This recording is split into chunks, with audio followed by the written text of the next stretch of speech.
சஹாபாக்கள் கேட்டாங்க, யா ரசூலல்லாஹ், நல்லவனா கெட்டவனான்னு அல்லாஹ் எழுதிட்டானா? சஹாபாக்கள் அறிவாளிகள். நல்லவனா கெட்டவனா, சொர்க்கவாதியா நரகவாதியா, உம்மோட வகுத்துல அல்லாஹ் எழுதிட்டான். அப்ப நாங்க என்னத்துக்கு அமல் செய்யறோம்? நாங்க ஏன் தொழணும்? சரியான கேள்விதானே. நாங்க ஏன் தொழணும்? நாங்க ஏன் குர்ஆன் ஓதணும்? நாங்க ஏன் அமல் செய்யணும்? நாங்க ஏன் யுத்தத்துக்கு போகணும்? சும்மா இருப்போமே, அல்லாஹ் எழுதிட்டான் தானே. முஹம்மத் ஸல்லல்லாஹு அலைஹி வஸல்லம் அதை விட பெரிய அறிவாளி. சொன்னார்கள், பல் இஅமலு. ஆஹா, அப்படி இருக்கேல, அது அமல் செய்யுங்க. அமல் செஞ்சு உன்னை நீ பார்த்துக்கொள். குல்லுன் முயஸ்ஸருன் லிமா ஹுலிக லஹு. யாரை அல்லாஹ் எதற்காக படைத்தானோ அந்த அமல் செய்வது அவனுக்கு லேசி.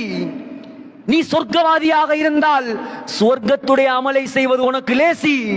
நீ நரகவாதியாக இருந்தால் நீயா நினைப்பாய் சொர்க்கத்தில் அமல் செய்யணும். ஆனா அல்லாஹ் சந்தர்ப்பத்தை தரமாட்டான்.